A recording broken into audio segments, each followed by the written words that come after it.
Okay, so I think we can kick this off and get started because we have a lot to cover. So I've done the welcome and the housekeeping. So I'm going to start by introducing myself. Some days I do really well with introducing myself. Other days I just flop. So let's see how I do today. So hi, folks. My name is Chisom Udeze. I am Nigerian, grew up in the US and also a Norwegian citizen. I am an economist and also the founder of Diversify. So a lot of my work with regards to Diversify revolves around, looking at what is diversity, equity, inclusion, belonging, and justice, and reframing it in how do we collaborate to belong in a society in which we exist in. I'm really happy to be here today. Fredrik is super brilliant and engaged with him in other spaces. So I'm really looking forward to all we can learn today. To describe myself, I am a Black woman wearing my hair today in long braids. I am wearing a Black turtleneck. And my background is blurred out using the Zoom function, but you might be able to see kind of like a makeout of shelves that are hanging on the wall where I have some exciting books that I read. And my pronouns are she and her. So happy to be here with you. Fredrik? Fantastic. Yeah. So I am so pleased to be with you and learn. We're on an ongoing learning journey in these issues, and there can only be more voices, more views, more perspectives to make us much more able to take on these existential challenges we're all exposed to all at the same time. I am a psychologist by profession, but I've then been working in very different roles. Very fascinating in how people can come together, trying to solve really tricky adaptive problems together, and how the best of our human capabilities will be brought together by ways of solving. And we're not there at the moment in many parts of the globe, and also as a globe formally. So yeah, whatever we can do there to help each other to get somewhere is absolutely critical. And it's actually very much of a well-being element to do those kind of things together. It will be meaningful, and it will be important for people to try to take their own agency together. I am a man from Stockholm. I am with some different kinds of threads in backgrounds, mainly from Europe. And you see me right now in a black shirt. I also have the SDGs, the Sustainable Development Goals, that little pin that many of you have seen on my shirt, and a black shirt. I have a beard and red sort of toned glasses, sitting in something that wants to help me to be feeling grounded in nature, and also being grounded in beautiful green grass. So in the background, it's actually also because I'm at home right now, kids who are a little sick, so I'm in a room that looks a whole lot better when it's covered by green. And I have a dog, yes, here, so she might bark maybe if there's some sound, so got to live with that. Sorry for that. It's great. She might join the conversation. We love it. She might join the conversation. Be inclusive for everyone. Totally. All right. So thanks for sharing, Fredrik. Good to have you here again. And just to go quickly through the structure for today's session, we're going to start or continue with Fredrik giving us a short presentation about the framework. And afterwards, we're going to go into a Q&A between him and myself. After that, we will share a link for you to quickly participate in the IDG survey because it's a co-creation process. And then afterwards, we will take questions from you, and then we will close for the day. So to get started, Fredrik, I invite you to share your screen and walk us through kind of just the grounding of what is IDG. A lot, Chisom.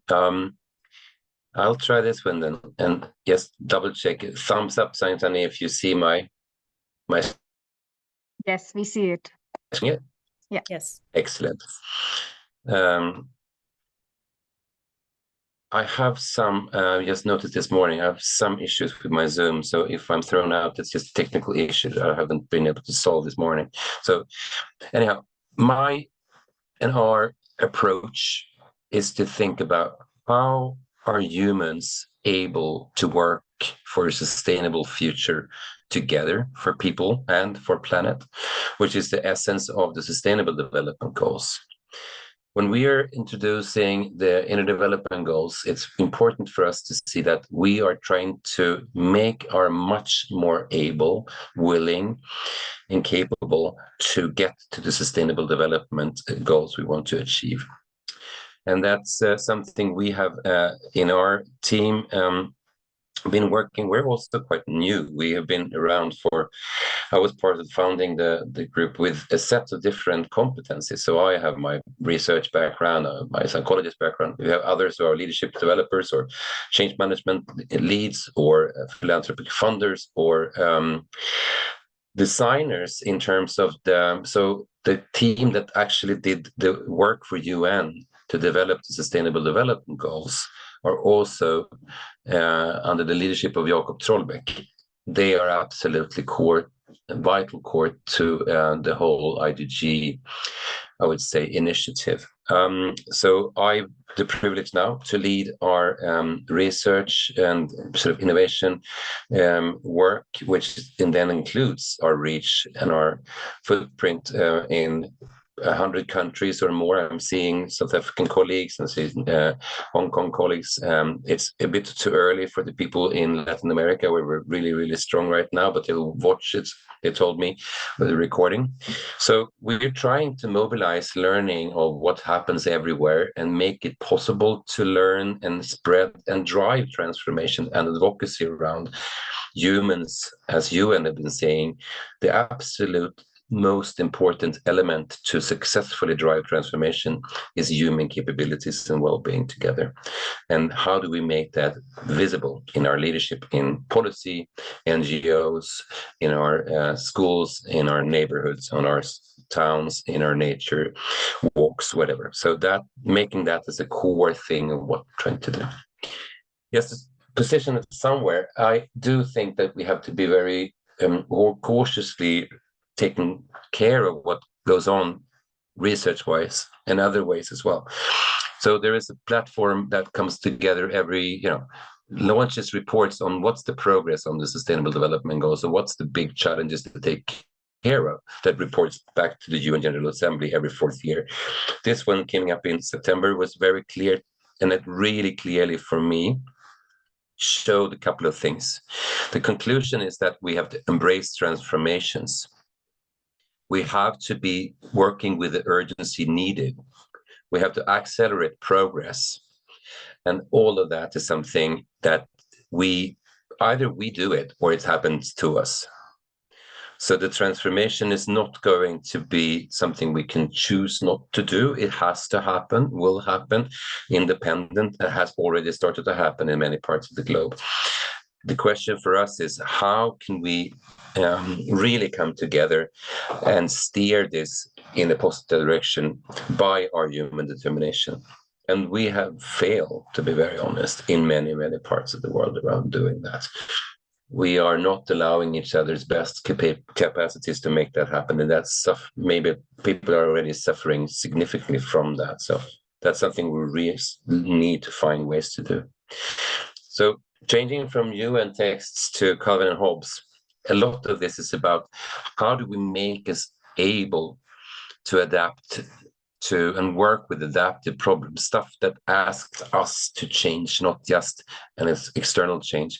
So Calvin here is this wonderful strip, is really looking at the fact that, it's really rough to start working with problems that are complex and multifaceted because they require personal change, and change is rough. So why not getting much more the secret, which is short-term stupid self-interest, and just go fast as on this little wagon he's having, and then falling off the cliff. But of course, that's going to be very painful. And the question is, can we actually prevent these things, and can we act and mobilize much more actively on this transformation? That's where we come in, trying to I think catalyze those kinds of processes everywhere and find a way of learning together. We are an NGO. We are also an open source organization where we are trying to find the funding so that everyone can get whatever we are developing in the possible way, because it needs to get to scale everywhere. Right now, we're just in the process of forming the foundation, which is going to be with these actors. So the World Business Council for Sustainable Development, IMD, Stockholm Resilience Center, Harvard Formation Program. And we have that co-initiating process is just any week is going to be done now. So we can build a sustainable platform around this in many parts of the world. But then we're trying to work with a lot of other, everything from Nobel Peace Center that you all in Oslo would know a lot about, Salzburg Global Seminar, where I and Chisom met, many academic institutions, many others. We really think that this is a question for everyone, everywhere, in all sectors, all at once. Because we want to know how to drive transformation. We can't be goofy. We have to be, getting clearly on seeing what the challenges are and acting well together on them. And that asks us to develop agency and competence, and we can do that across a range of different strands of how societies are working. We also know that we both have to build willingness and ability. You will get the slides later on if you want to. And we do really strongly believe that it's together that we can do the definitive changes between policy, NGOs, academics, and so on. And we need to build this global connection to learn how to do it from all kinds of strands of life, all kinds of parts of the world. But then, of course, what is this? What is it all about? What is this agency and competence? And what are the conditions that help it to develop? That's where we're trying to sort of be much more concrete with our scientific advisors, and then 200 researchers that we're growing around the globe right now, trying to really reach out widely to everywhere where there are people who are interested to act on it, research on it, speak about it, making their own. There are hubs around many countries. This is just the last one, or not the last one. Every week there is continuously new events happening in our 100 or more hubs across the globe, which is just based on exploring, testing, debating, working on these things. We have a global leadership program that we're running now in a couple of countries, English-speaking countries, and then also later on this year, starting in Spanish-speaking countries in Latin America, where we're trying to bring leaders of organizations closely together to explore how their organizations can be improved and how they can work together to change the way they can address the sustainable development challenges they're encountering. We're doing a lot of material and resources. This is all free. And we are now also, we can come back to that, we're also very much working on the first iteration of the framework. Certainly was like a true startup. We started small in which way we could. Now suddenly we have the reach to listen much better to the voices of people everywhere around the wisdom in this. So we come back to this, but we would want your input and reflections on what do you see? What have you experienced? What is the stuff you consider necessary for us to be able to transform our world towards what we want to see together? We have this first framework, which is now going to be updated based on the impact much more widely across the globe. So, for example, when we worked in Colombia and Rwanda, one thing that they were clearly seeing was missing, having lived through so much torment and so much pain, was the question of forgiveness. That's not here. Or other ways of making processes of being in society together fundamentally important. So all those are both conditions. They're also transformative skills. They can unpack those in different ways. But we need more. We need to have a much broader input because, of course, we were biased. The ones starting this, we reached out to 1,000 people in 50 countries, but they were very much like myself. So I really want everyone's voice and perspective to much clearer come into this. And that's what we prioritize right now. Chisom, I think that was it so far in the sort of overview. All right, thank you for that. That was a really short and sweet and compact information. So let's break it down a little bit. Thank you for that. I always find it fascinating, where it's like we have a lot to talk about, and then you have like 10 minutes to kind of capture this big thing. Thanks for that. Okay, so to jump right into questioning, we often talk about IDG in relationship to the SDG. So can you just frame, I know you talked about it earlier, but just frame very quickly, what is the relationship between the IDGs and the SDG, and how can we separate them? So the Sustainable Development Goals, of course, are part of what's called the Agenda 2030, which is the UN shared 193 country leaders comes together and get this decided in 2015. Actually, based on 5Ps initially, it's looking at people, planet, prosperity, partnership, and peace, and then the principle, which is really important in this context, of leaving no one behind.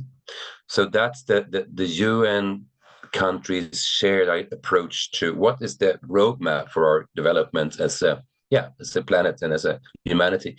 Then that there were 17 sustainable development goals decided to sort of see where on this trajectory do we need to be in 2030. And then there's indicators. So that set is like the outcomes that we want to achieve, the impact we want to look at. Then the question comes up, also seen, experienced, researched, developed in policy, that what do we need to get there? Well, we thought we needed only before maybe technological solutions. We have them. Or we needed finance. We have that, but we have to direct it to it. So that's the choice we can make. But actually, those two things do not seem to be materializing as fast as they should, even if we know what's there. And then I think the interest that broadly come into, so it obviously has to do with how we are living as a humanity with each other and with ourselves. And for that, it's essential for us to be able to address what are the elements of that human determination, what are the conditions for that to happen, and what is some of the things we've so far learned in different parts of the world, how we can make this locally happening, globally happening, for particular sectors, whatever. And now what the IDGs is trying to convene people who are already doing a lot of this, making like almost a movement of movements where this is then of different interest in different ways. But how can we come up with ways of understanding each other around these kinds of things? And that's where the framework with the 5 dimension comes in. What do we do in terms of relationships to ourselves? What do we do in order to understand the complexity that often is the part of all these things? The relationships that are fundamental to each other, to the places we're in, to the wider faith, actually, and fate of our common trajectory, the collaboration space. We know that if it's anything we really need to do, and we've been really bad at doing everywhere, is to work with those who are not that much similar in the outer to us. How do we work well together across all kinds of different divides? Because there's no chance to solve any problems without making that working well. And that all leads to action if we're doing it right. So those 5 is our way of saying, okay, to drive whatever is there to be happening, can we work more on this together with financing, together with technological solutions and so on, to actually change towards where we want to go? That's basically, I think, how we want to describe it. All right, thanks for sharing. And you just alluded to, the IDG framework and initiatives, accounting for the I, but also looking at the we. So a question I have on that note is, what mechanism does the IDG employ to empower individuals, you, me, and everybody here today, to become agents of change within their communities as a way to foster a sense of ownership and responsibility for sustaining progress over time? That's a beautiful question. Beautiful. And I got to let it sink in because it's so well formulated. I do think that we are exactly in that space to explore that. What is the best ways to do this? And the only way to learn about how to do it is to do it. So, for example, the way that the beautiful system of hubs were initiated, I can just tell you about that, because that's a fantastic reach into, I think we have about 600 every day. There's new hubs formed everywhere. So that's very clearly an agentic move that people want to be coming together in their, either often their local place. So there will be, and there's a couple of ones in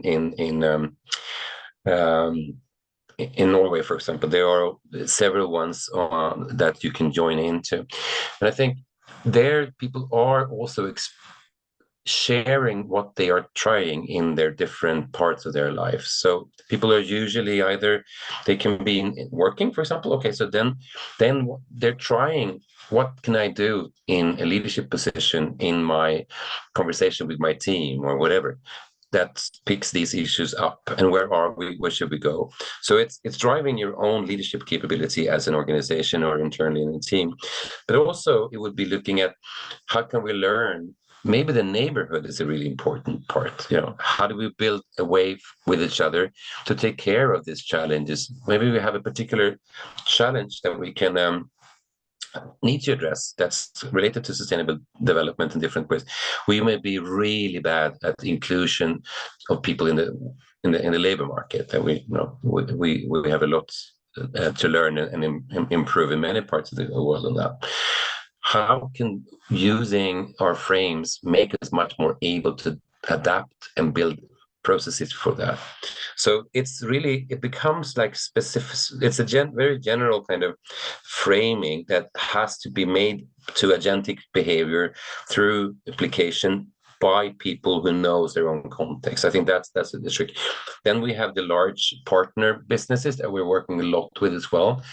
And they are looking at how do they build capacity within their whole organization for their leadership. So IKEA, for example, was one of the first ones out, trying to build their whole global leadership program for the next generation on the IDGs. So yeah, it can take very different forms. Everyone can do it in their own lives every day, but you can also take it as a strategic vehicle or lever for your organizational development or society. So yeah, it's different ways. And it's not, just to add that, sorry, Chisom, I think it's very important to see here is that, okay, so we mapped, as I showed you, the 5 and a lot of different skills. It's very important to reflect how we are treating that knowledge, because the point of having it in one place is because there's been so much split information and knowledge and so on in different research and experiences. We try to create one wider way of describing this. That in no means mean that we're expecting everyone to be able to want to or could or have conditions to develop all of those 23. It's actually, if we're looking at some detail, there's actually also internal elements. It's very hard to be a lot there if you're a lot there. So it's much more a wide repertoire. I'm usually speaking about it as you can see it as a painter's palette of colors and hues. So it's good for us to have an idea about that we have green and with different colors of green, and we have those systems, but that doesn't make you able to paint. Painting is happening through people being able to know what they want to go, what they want to solve, and then use the skills that they already have and build the ones they don't. By adding some other person into the team, doing another element of improving their own ways, figuring out conditions for each and everyone to improve. So that's my answer. Sorry, so background sound is my kids. Sorry. No problem. I mean, it's work-life integration. So that's right. Yeah, that's how we run. Okay. Thanks for that. When I got to know about the IDGs in what's it called? 2 years ago at BMW Foundation, Responsible Leadership Program. One of the things I love the most about it that resonated for me is that it this emphasis on agency, that as people, we actually can contribute to systemic and structural change. Because oftentimes I think when people reflect on SDGs, it's like, oh yeah, you know, my government is supposed to take care of it, or like the politicians, the leaders are supposed to do something. And it can be so far removed from us that we actually have power to contribute to this common good. So that's one of the things I love about it. My question though is then, how do we navigate the tensions between our individual pursuits of, say, inner development, and at the same time use the tools to address systemic barriers or injustice that lead to common good around, for example, like climate crisis or environmental transformation? I think I want to share like one slide to sort of unpack that question a bit. If that's okay, guys. See if that gets work. Sorry. Take here.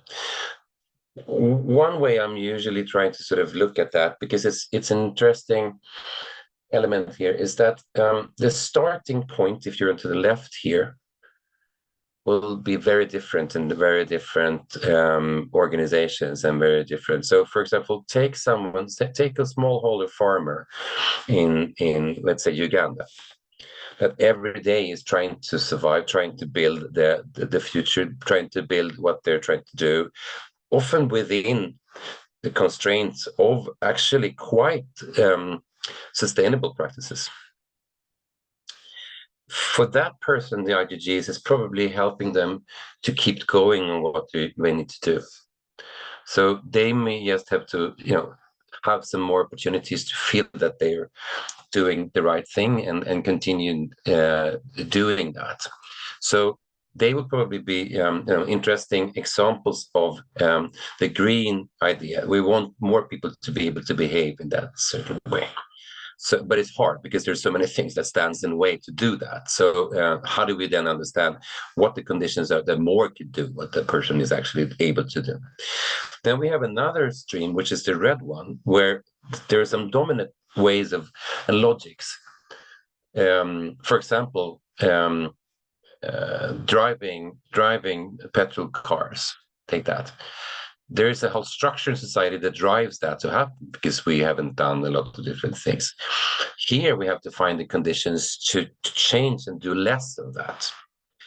So I think what's really important here is to get into we're not starting in the same situation, all of us. We have different trajectories, and what if we're already doing a lot towards the sustainable development goals in what we are doing, our practices, then keeping doing that and having the chances to build that in community, withstanding all the tensions and the pressures and so on of not. That's one kind of need, and that then you pick a particular set of the IDGs to help you with that. And the other one would be where you really want to transform. Your organization isn't sustainable in the practices it's taking in around whatever issues you're speaking about. Then we're speaking of quite a radical change, and that will come into here, just using that metaphor as well. Then we're often down in some kind of deeper mental models and structures that upholds a particular behavior. We might not want to do it, but with different kinds of reporting regimes or what have you, we're still kept in doing that. So then they have to really reflect deeply, and that's another set of the different IDGs that they would want to need for that process. So it becomes bespoke in that sense, that you have to figure out the ones that feels the right ones for what you want to drive, but with the focus very clearly on the sustainable development impact with all dimensions as economic, social, and ecological integrated. So it's not, sometimes in some contexts, sustainability has wrongly, in my view, only been connected to issues of environmental protection. But actually, if you're looking what happened with sustainable development goals, the whole point of it is we can't separate the risks of mistreating people nor planet nor having the opportunities by resources to actually drive it that way. And it's the whole point is integration and interdependence. So how do we build interventions around green that also make people much more able to live well together, even if they're different from each other in different ways? So that's sort of the tricky part of this, that we can't go on with this siloed approach. We have to find new, sweeter and better, and we have to learn how to do that with all kinds of expertise that we can find. Thanks for sharing. I was just reflecting, listening to you, Fredrik, about how nuanced and adaptable the IDGs are, and reflecting on, depending on where you are in your life, different things come up and it means different things. So just reflecting where I was 2 years ago when I heard about it, last year where I was when I met you, where we talked in depthly about this, and also hearing this again, and of course previous work that I do to engage with it, so I know there are plans this year to continue to unpack what this means. We're doing some around the Diversify Nordic Summit, and I also know the IDG Summit is coming up in October as well, and there'll be more unpacking there. But I do want to ask a question that came up for me, the very first time I heard about this. And this is the obvious, especially when we're talking about diversity and we're, trying to frame this around inclusion. The IDGs, it was created by a relatively white, homogeneous team of academics. So how does the IDG initiative navigate potential cultural identity, privilege, wealth, sensitivities, and nuance when promoting inclusion and responsibility, on a global scale, considering the different cultures, values, and norms? I know you get these questions probably a lot, but I think it's quite relevant. And that's one of the most I can be very clear and very transparent with you that when I was part of the as I told you, the groups that came together in a kitchen in the wintertime in Stockholm, and we were quite clear that there would potentially be value in doing these things, but we also were quite aware that we were not, we were very similar kind of place, a very similar kind of part of society. So and I was a bit struggling with that, to be honest, because I think if we want to be able to reach globally, we just have, and I've been working a lot myself with refugees, for example, in Sweden for a very long time, and done a lot of, so I have that sort of always integrated lens. I think what we then did with my excellent colleagues was say that, okay, yeah, but this is an aim for us to get to a situation where this can become a global dialogue and we can tap into it. When we did the first version, we just didn't have that relationship. We didn't have that kind of reach. We didn't have that kind of so what we continuously tried to do is to try to build that with our hubs, with our partner organizations, with our other colleagues, and so try to more and more getting to the sort of being one part of a much wider ecosystem of all different expertise and connections and so on, and trying to navigate that. And that's really where we much more want to do more and more and more and more and more about. So I was really clear in the beginning and say, so yeah, we can prototype, to be honest, the first framework just to see how it works and can we get it working, but we will not really be there to reach into the width of experience and wisdom and so on in different parts of the globe and different parts of those countries around the globe before we had those relationships. Now, actually, to be very honest, the developmental speed from those 3 years and how fast it's been moving is actually completely, amazing. We thought we might come somewhere around there in 10 years' time. We now have that kind of reach with the hubs and all the different things in 3 years. So now my main responsibility is to try to find approaches to reach, to listen, to do the update seriously. So we actually are starting from, we do think, and we've been trying this in 5-10 countries in different parts of the world. It looks like there's a lot of the things in the framework that actually gets confirmed in different contexts. People really think there are additions, there might be some tweets, What is clearly coming up as something that people absolutely think that they can unite around is the 5 categories. Those are sort of, but then how that's done and how the vocabulary would work for it is, of course, nuanced culturally, and also parts of country. So that's the big process right now. I'm happy my board was able to approve that we could get that project going, and also that we now, for some of you who have been around, I can just also tell you that we started launching one of several ways to listen. That's a survey you're going to test later on. But that was a digital survey. And we've also always had the idea that there are many other ways to listen. Is that is absolutely quick and rough and can help with volume, but it doesn't really help with diversity, to be honest. So we are starting a researchers group right now we call inclusive societies, where people do have, for example, they might be connected to different parts of Africa and Asia. They can also be in the situation in countries, for example, with indigenous research backgrounds, or to listen into different kinds of traditions within the different countries. So that group is forming, and what some of the things it started just a couple of weeks ago, but we are really much guided by the wisdom of people who are working in many of the countries, and who have their own experience, maybe as an indigenous person or from other parts. So they're the ones to help us think about how do we tap into this wisdom, because we can come with a framing to the question that we realize we have that may be coming very Western, and we have to figure out the way to. My clear sense, and the whole team and everyone else's sense, is that this wisdom exists everywhere. Often more than it does in privileged white men, driving too much, flying too much, not really considering too much the rest of the world in parts of Stockholm. But the question is, how do we make it safe and relevant and engaging to be on the journey and share the wisdom from everywhere? And that's what we're trying to figure out right now. Right. Thanks a lot for that.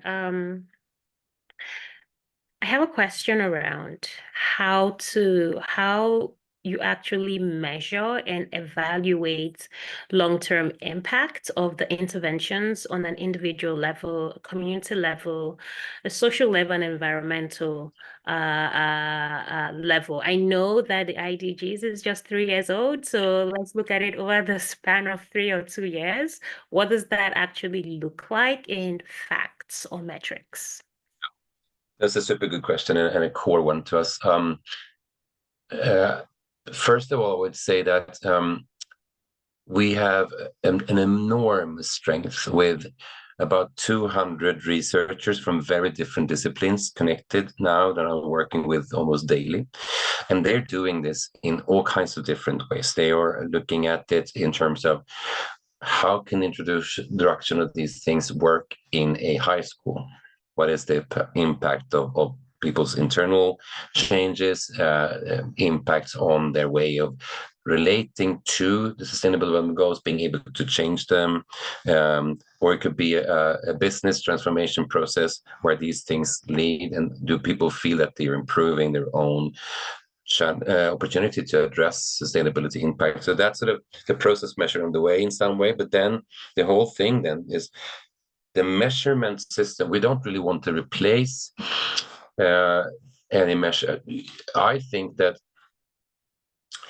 for all it's worth, the 17 SDGs and the 169 global indicators and the local stuff of that is super good ways of evaluating the changes that we actually are doing in the outer through doing work well in the inner.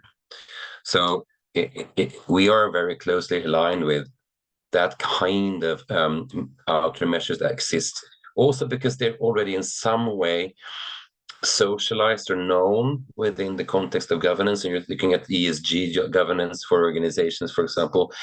Of course, the Sustainable Development Goals indicators in that aligned with that is already sort of embedded in the system. So we shouldn't change too much. We should look at how is an organization equipping itself to better able to internally and with other partners deliver on those outcomes. So that will be some of the metrics we will look at. For example, do we see improved collaborative relationships with different partners to solve the priority SDG? For the Global Leadership Program right now, this is a very pertinent issue. We are looking at changes at individual level from being part of a leadership program that we're running, organizational level change. So how can we know that they change the way of behaving internally, but also in their offerings? So if are their services changing? Are the policy content changed? Is the outcome different? Those kind of things is what we're looking at. And then also, we are very solidly thinking about what we call organizational ecosystems. So we do think that we want to strengthen the relationship between organizations who are working together for like a city or a region or a country to be able to be allowing much more capacity to transform. So yeah, it's hard to say sort of one way to do it. It's really a question. We have to be clear on what KPIs that is aligned with sustainable development do we want to address, and what is bringing more people able to do these things going to help us to do so. And that's just explored in different ways.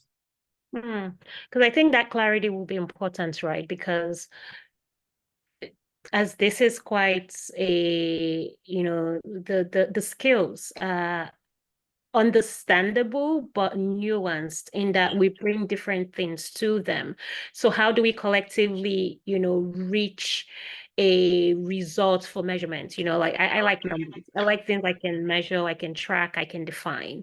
And having a framework, of course, with flexibility is quite important, but especially when we're trying to amplify things around like inclusion, or you were saying earlier about how the SDGs has been mainly thought about in a lot of spaces as, a fight towards, like, say, climate.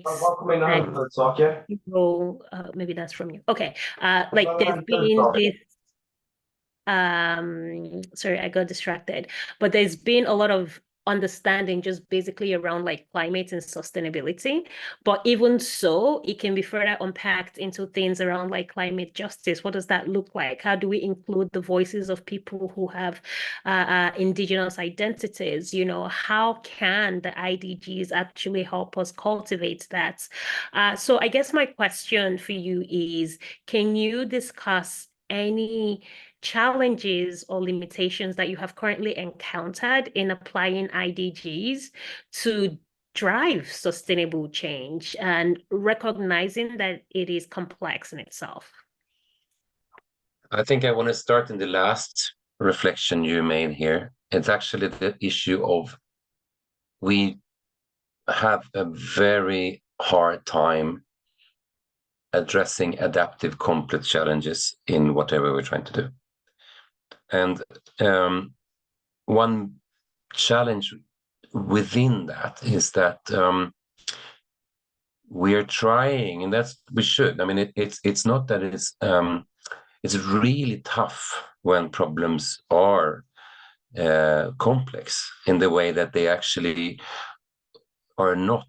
When they are complex, they're not foreseeable, they're not predictable. And that's something we feel is very hard in many organizations to live with. So we rather give up that and reduce and say, okay, we have this model, we're doing this way. But that's also going to be where you see the friction or seeing the pain points.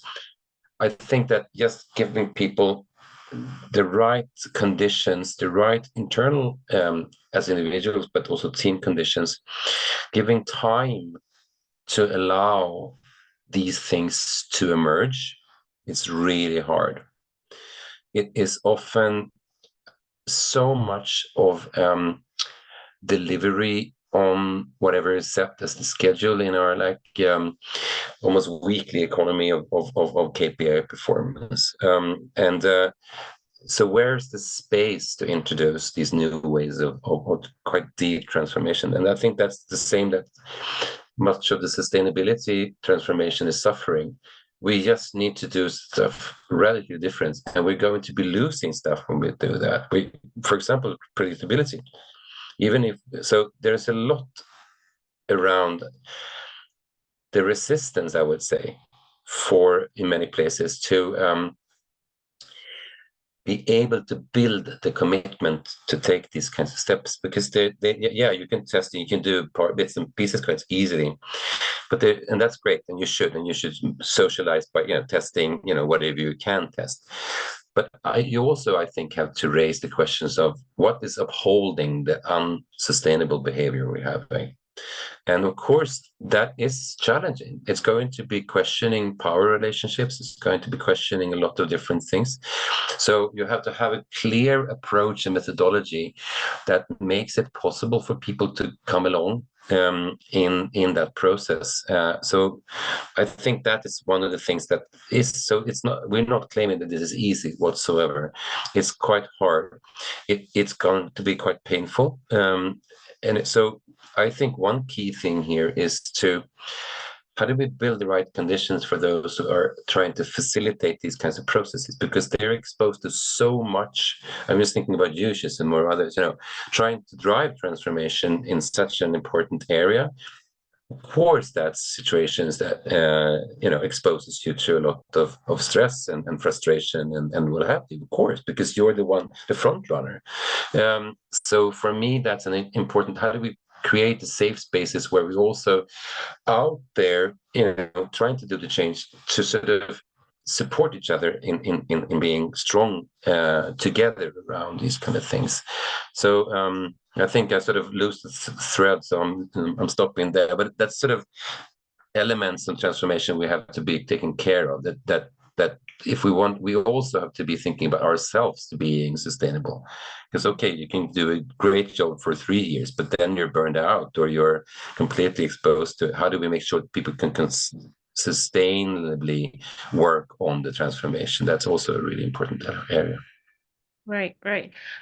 So Fredrik, I guess to get concrete, if there's one example of how this has worked, do you have any specific example of how this initiative has been leveraged to drive systemic change rather than just, like treating symptoms or surface level problems? Of course, we're still in an early stage, that we should remember that. We could point to stuff, I think, where these things, without the framing we're using, have been using before. There's loads of evidence to suggest that these things have been part of many transformations. Can I possibly try to pick one? I would say that the way. Maybe actually I want to use one of the examples that I think is brilliant in itself. Actually, it might be a little self-referring, but I do think that the way that we've used the IDGs in order to facilitate the development of all the hubs around the world, getting them finding ways to convene, to reach out and listen and be adaptive in the local context, etc., is actually in itself and interesting, in a short time frame. And it's based on the people who are already, of course, many who are engaged with IDGs are also themselves having a lot of these skills from the beginning and feel kind of confidence. I think they get recognition that those are valued competencies, and thus they can continue doing it. So yes, being able to reach out so far and so fast without losing, I think, the core of what we're doing, because you could see that diluting everything, but it's not happening. It's actually enriching it because of the local practices and the way it's happening. So that's at the macro level. I would also think that, but that also happens in many countries, like the hubs are now convening together and they're trying to address. Then it's going to be very exciting to see what we saw, for example, in the first iteration of the Global Leadership Programs, that the 120 participants, leaders who were in those from 6 countries, they've all reported that their organization's capacity to change on the sustainable development impact they're doing had radically been improved. So 95% had felt that they were much more able to address much more effectively. Now, of course, a year later, we can start to look at the tracking. Do we really see measurable outer impact? But these things take little time. So we have to be, So I would say that, yes, there is loads of very promising processes, but we have some in the orienting organizations. So the 5 organizations that we interviewed quite deeply that we have on our webpage, who were the first adopters, they've been showing some clear results on staff's capability, but there's still a bit around how is it actually translated into new impact.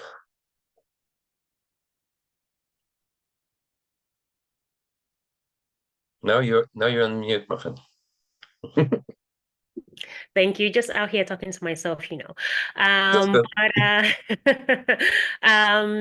So I was saying that, of course, 3 years is not enough window to kind of reflect on long term. But what I'm hearing is that there's a lot of changes you see from an education perspective and a capacity building perspective. And, in driving change, it's about people coming together, having similar goals. And so that's kind of what I hear. And it would be nice. I mean, I, for one, will be following along to see kind of how that unpacks over time.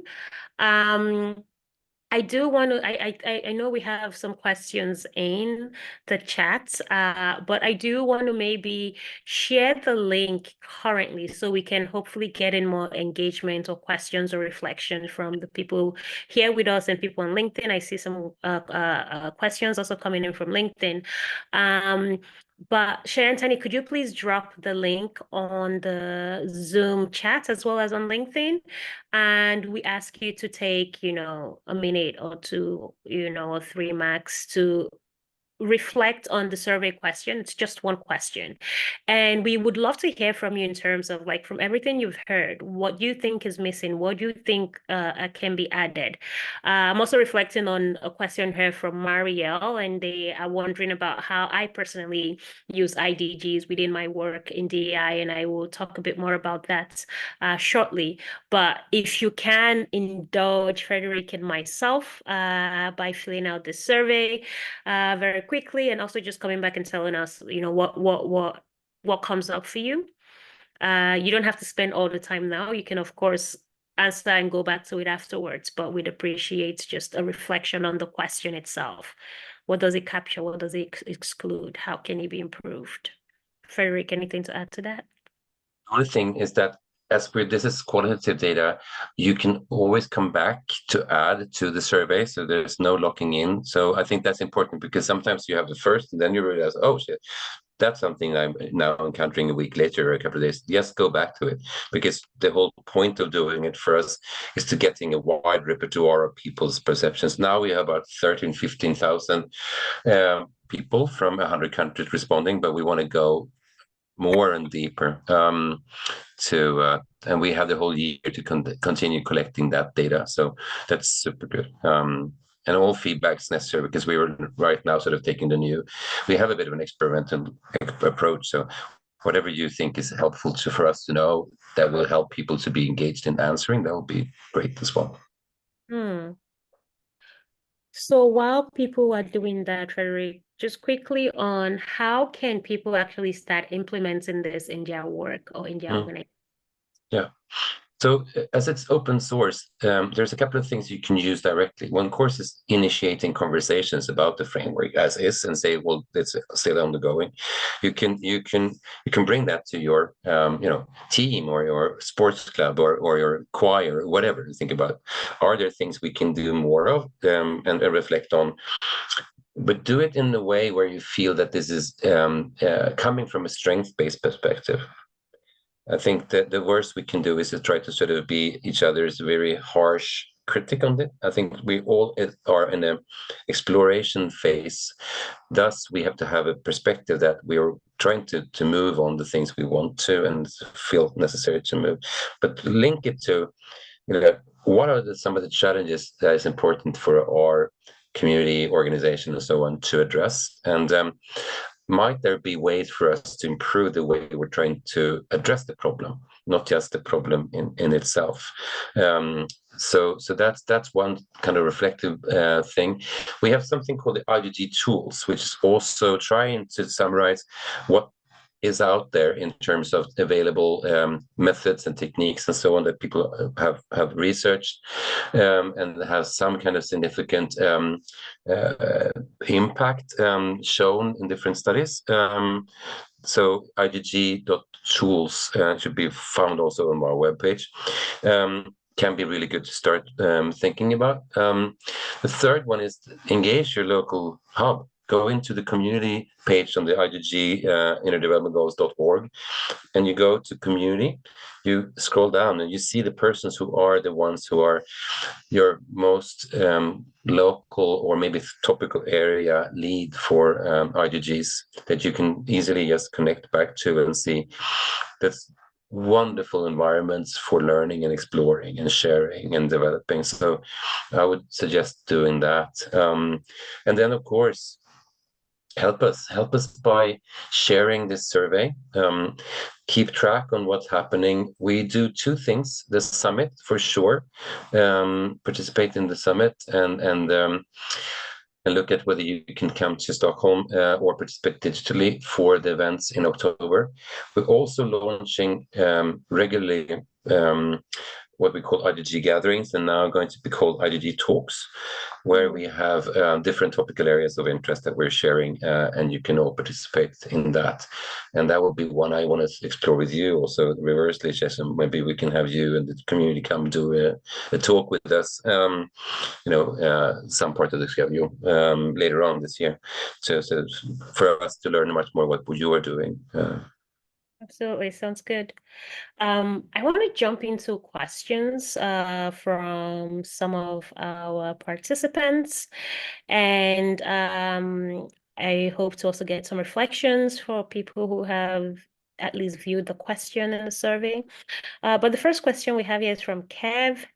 It reads, for Fredrik, I believe that the success of the IDG community balances on a dynamic. One, whether we promote and deliver two of the key paradoxes of the contemplative tradition, less is actually more, and slower is actually faster, or we try to change the world with the same more fast mentality that has brought us to an existential crisis at the moment. So what is your point of view? Do you think we need to go fast mentality or less is more when slow is fast?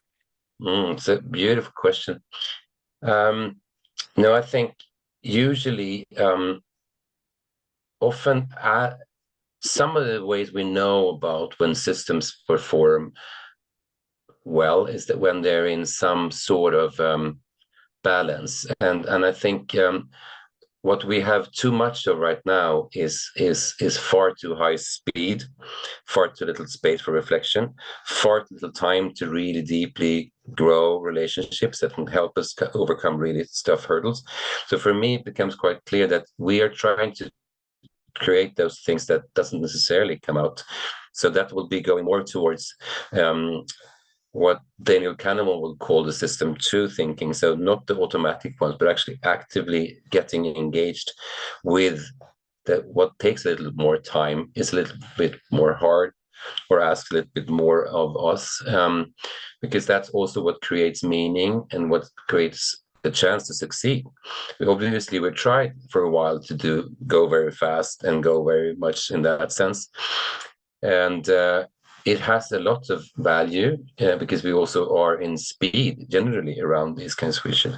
But the risk, of course, is that it gets very surface and it doesn't really help us to solve what really is the big ones. Because if you see in the iceberg, we've got to get further down in what we're doing into more of the underlying mental models and structures, and not just the surface identifiable symptoms of challenges. So I would certainly try to find the spaces for I did an arts exhibition at some point, or some people did in an event I was doing that we called Radical Rest.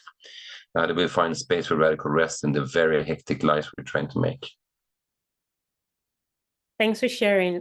What comes up for me on that is it really depends because, I can reflect that in my work, say, and research in diversity, equity, inclusion, and belonging and justice. Oftentimes, there's this talk about things take time, and then you have to ask for whom. Because for people who are fighting systemic injustice, who are looking to improve the climate, but at the same time, they don't want to be displaced from their land, they have been oppressed for decades, right? For generations. So it's also reflecting in or on the particular topic, who gets to say what's fast and what's not, and who Totally. gets, I think that humility in also engaging with the concept around, let's take it slower so eventually we can That's find right. solutions. We also need to reflect on privilege. What positions are we Mm. in to have whatever privilege and whatever perspectives? But of course, I do agree that it's better to, because oftentimes when we go super quickly, we want to fix all the problems of the world now. What happens is we tend to just address symptoms rather than root causes. But it's reflecting on who do we engage in the That's right. discussion, in the room. And I agree. It's beautiful, Chisom. I think the privilege issue is here really important. I think you're bringing it up perfectly.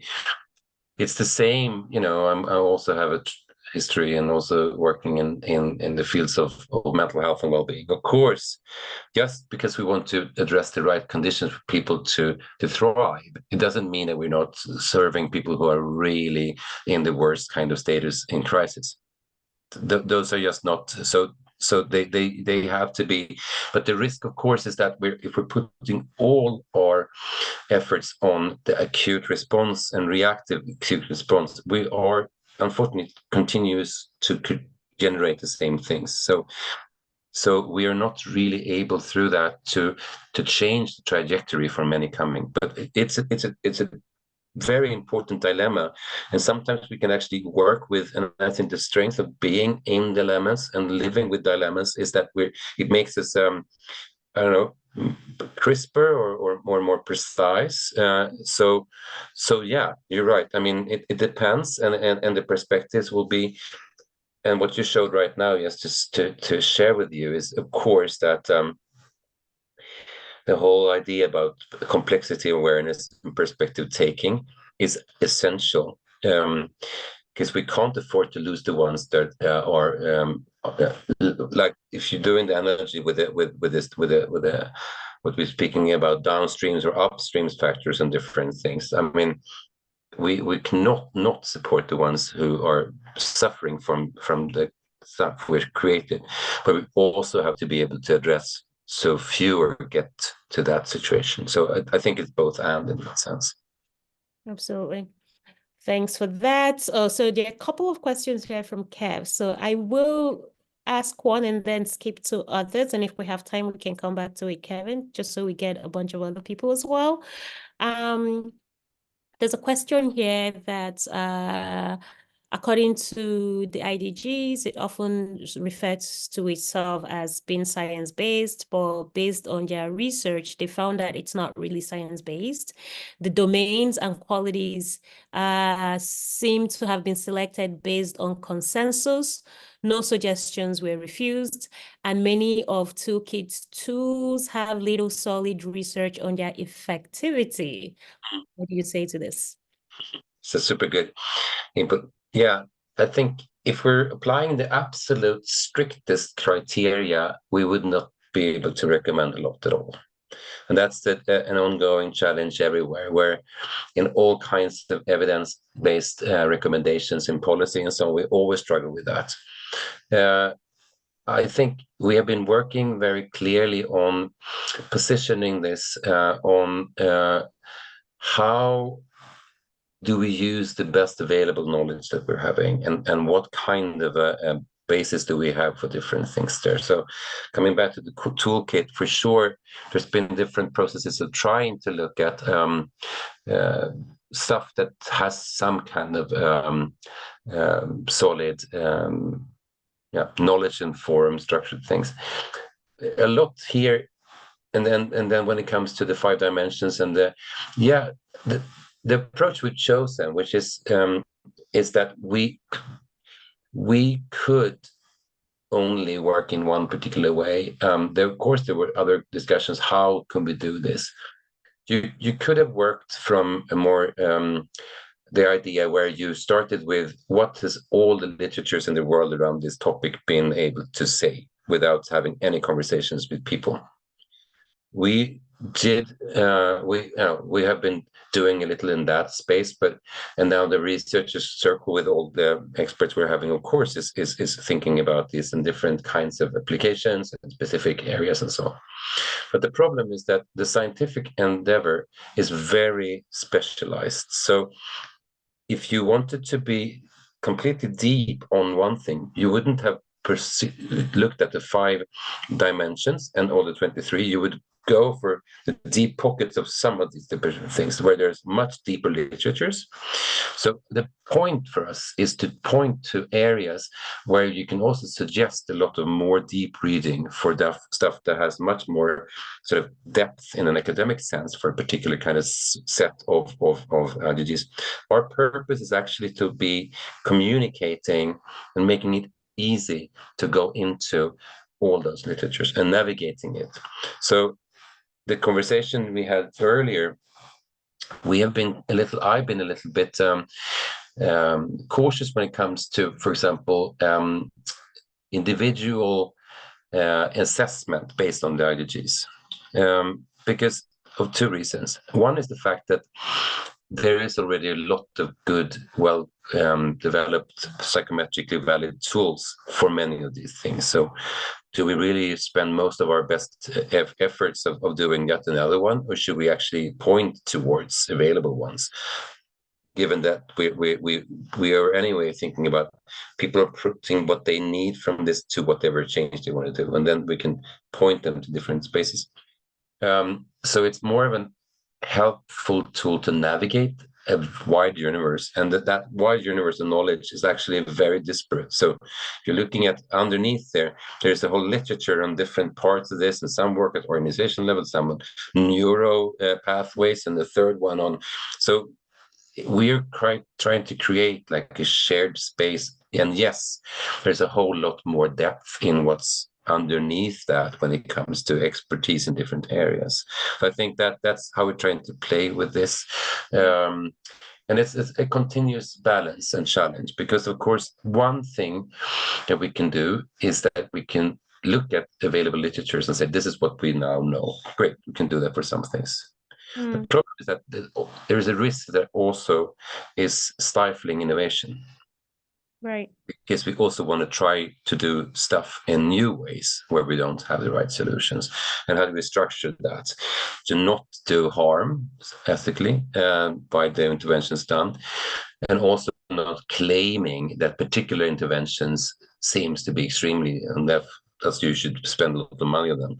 So I think it's a nuanced conversation, and happy to have much more in-depth conversation about that.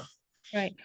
I think though, while perhaps how the skills came to be was not a science, the skills themselves are a science, right? And that's one of the ways I like to reflect on it.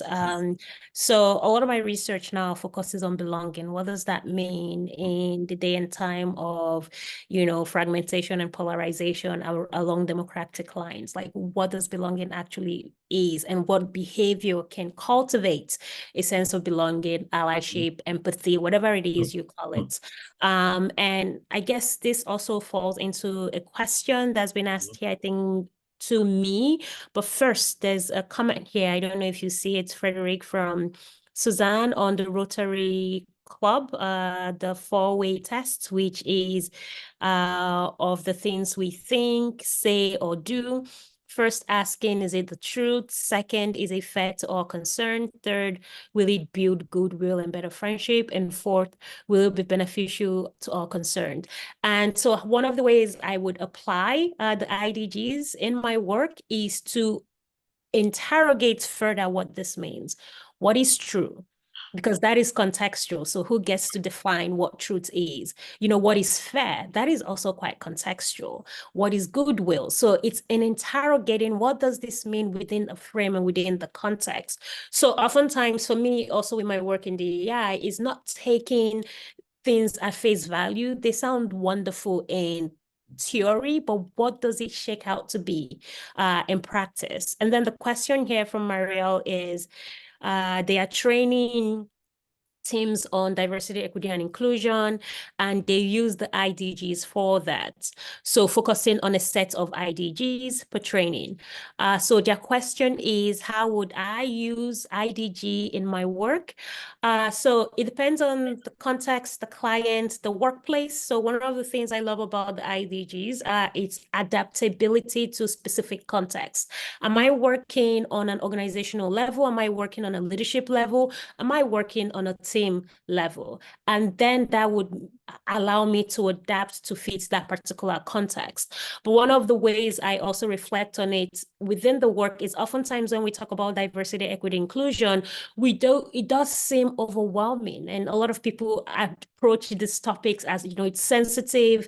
Maybe I really don't have any power. We need the buy-in of the leadership. It has to be top down, bottom up, anywhere you might think about it. So one of the ways I look at it is bringing it back initially to the self, right? So in reflecting on the self, what is my relationship to myself? Why does DEI matter to me? How does it uphold the values that I carry? Am I open to learning and engaging in uncomfortable, courageous, brave, difficult conversation? And why might I be restricting this? So it's basically going through the different phases and saying, how am I thinking about this in relationship to myself? How do I think about this? Am I understanding the complexity? Am I leaving room for the things that I don't know? What skills do I not have? What skills do I need to develop? So it's just working with the self. A lot of DEI is about people.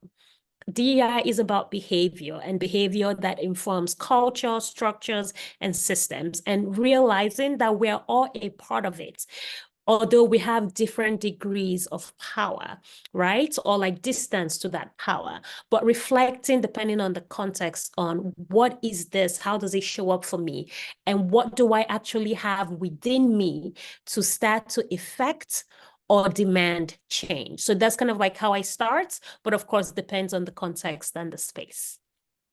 I hope that answers your question, Marielle. And then we have another question here from LinkedIn. How does IDGs contribute to improving mental health? And well-being at a community level? And what implications does this have on societal resilience? Fredrik. Beautiful question. Beautiful question. I can just briefly come in my own story. So as a psychologist and having worked with well-being, mental health and well-being very much in the context of sort of meaningfulness and those things, not just sort of life satisfaction, which is also important. For me, this is also one of the drivers when I got engaged in this, because I think what we're missing in this conversation a lot is a nuanced conversation about what mental health and well-being and what that really is in societies. It is not what some people sometimes very often rely on, access to mental health services as a treatment option. That's also one thing. It's a very important one in many phases of challenges, but that's not what's going to build the resilience in the community.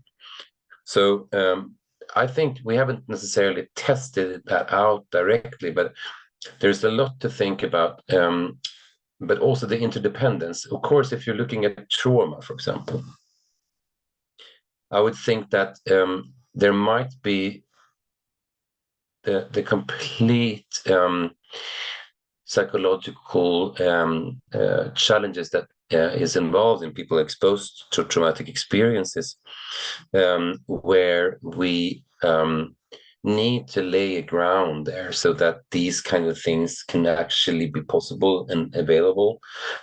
Many also overcome trauma, however that's, overcome is probably not the right word, but learned to live with that experience in their life later on.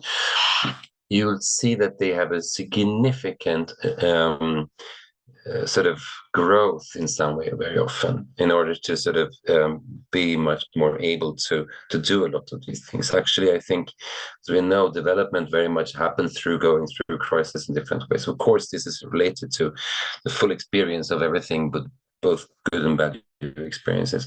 But I really want to think about and try. I'm very interested right now in that. We're, for example, linking it. There's many places in the world that tries to develop now interventions in educational systems. And of course, that would be really interesting to see how does it actually improve different elements of mental health and well-being in different ages. I'm thinking about it in terms of, I had a conversation with one of our fellows at Salzburg, Chisom and I met at, who is working a lot in elderly care. And she was really thrilled about the fact that IDGs could probably be one way to engaging over boundaries between people aging and maybe other generations. So of course that's a well-being and resilience kind of perspective. We work very close with this with something I can also advise everyone to get involved around. It's called the COP Square, People and Planet, which is a global movement for the psychological resilience within the challenges of climate resilience. And there, a lot is also on more clearly on the sort of mental health and stress space, together with the action space. And we're working clearly. We sort of sense that we're maybe more in the change side, and then there is more of the sort of care side in other parts. But those things go very much hand in hand, and we have to figure out how to do it. So yeah, I would really love to see a project looking at how can we then see if improving IDGs is helpful to strengthen community resilience. It's probably happening somewhere because it's really hard with this fantastic, development all the time in the open source. The challenge for us is to keep track of all the good stuff going on. Right. Right. I think there is, at least what I see from my work in research, is there is a clear correlation between, say, mental health and well-being and DEI, like diversity and inclusion, right? And I also reflecting on how I have applied IDG as a framework to, bridge in mental health. So if we look at the framework where we're looking at relating to others, so caring for others in the world, collaborating, acting, so enabling change, our experience of well-being in the workplace is always relating to people, right? It could be relating to our colleagues or to the workplace culture. Do we feel appreciated for the work that we do? Do we feel connectedness to the goal of the company? Do we feel that we're met with empathy and compassion as we go through different phases of our lives? How do we communicate? How do people communicate with us? Is there a sense of respect? Is there a sense of inclusion? Do I trust my leaders? Do I trust my colleagues? And how do people show up when we look at the acting bits around, like, are people active allies? Do leadership use their voice where it's relevant? How do we address creativity? How is my perspective valued? Am I equally valued as Fredrik and vice versa? Our unique traits, when we bring that to the table, how is that seen?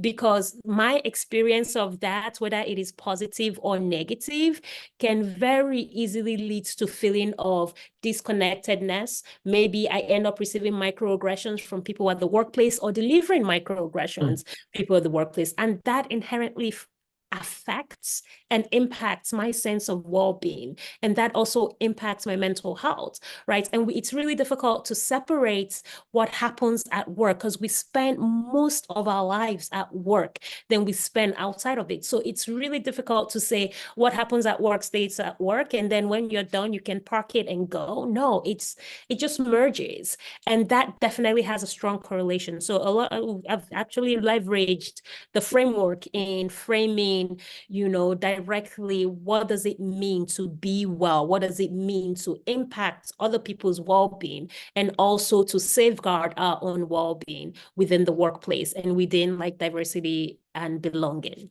as well. Can I respond to that? Yes, super good.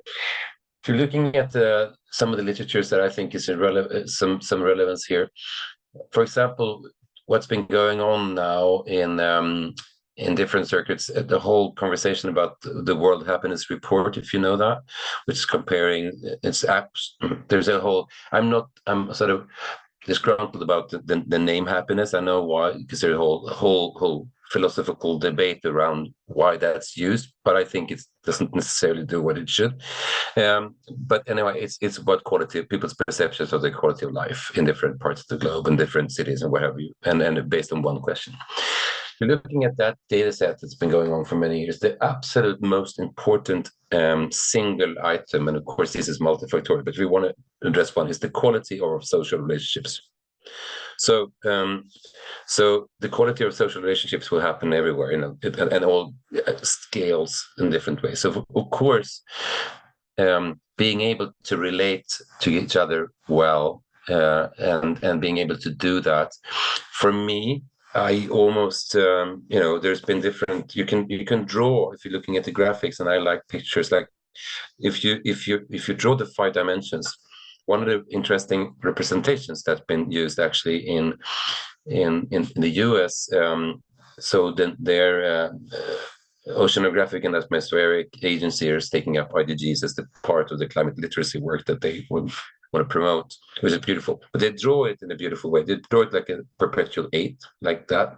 So the lying 8 with the middle part being relating.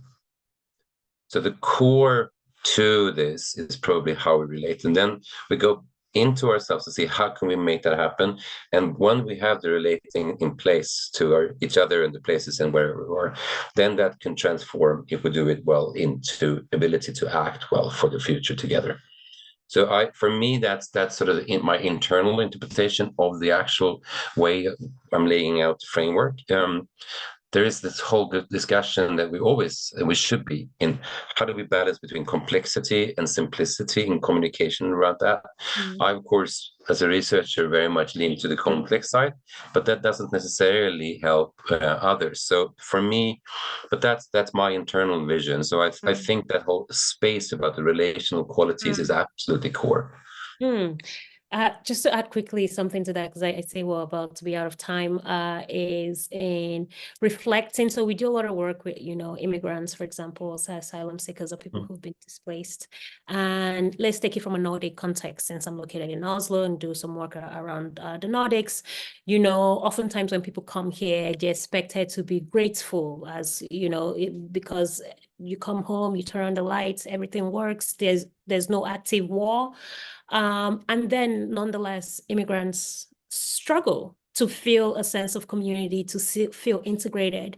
And oftentimes that's difficult to understand, where it's like, oh, but you have everything you could possibly want from an, say, economic or social economic or political perspective. But what people were missing is that culture of, because for those who don't know, the Nordic culture is a bit more distant, socially collective in a sense, but there's a lot of distance between people, right? So when you come from cultures where it's like people in your face, people care, you know, like care is delivered differently, then coming to the Nordics can be a huge shock to the system. And it's also respecting that relationship people have with each other matters absolutely much.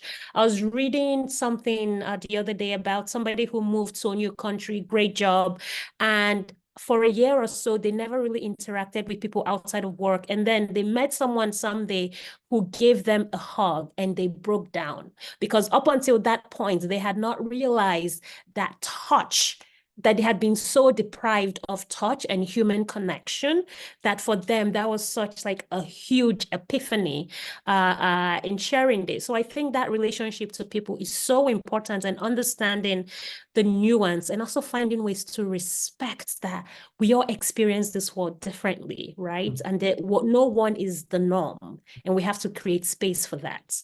So yeah. 2 minutes left, so I guess I'm just going to leave a bit of space here. Fredrik, any last thoughts, and then we can close for today. First of all, thank you everyone to being here. Thanks for this very great first step, and I hope a long-term journey together. Thanks, Chisom. Thanks, team. Thanks for being present and spending the time with us this lunch and learn. And yeah, we are on a continuous learning journey, all of us, and I think the places and spaces and ways we can allow each other to be the ones we want to be, and maybe shift it if we want to do that, but also creating space for each other to grow together. I think exploring that would be in some way completely, in some way it's so basically human, but I think reinstating that place for being human together is absolutely what we should try to do in all kinds of situations, in our leadership, in our organizations, in our libraries, in our parks, in our whatever. So let's do that together. And thanks, Chisom.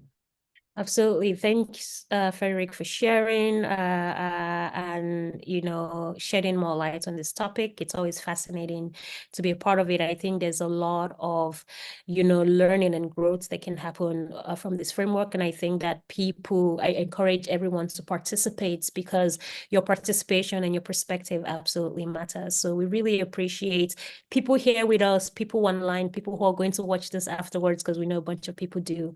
Really appreciate it, and thank you so much for being a part of this, and this hopefully is the first of many unpacking this topic. So thank you all.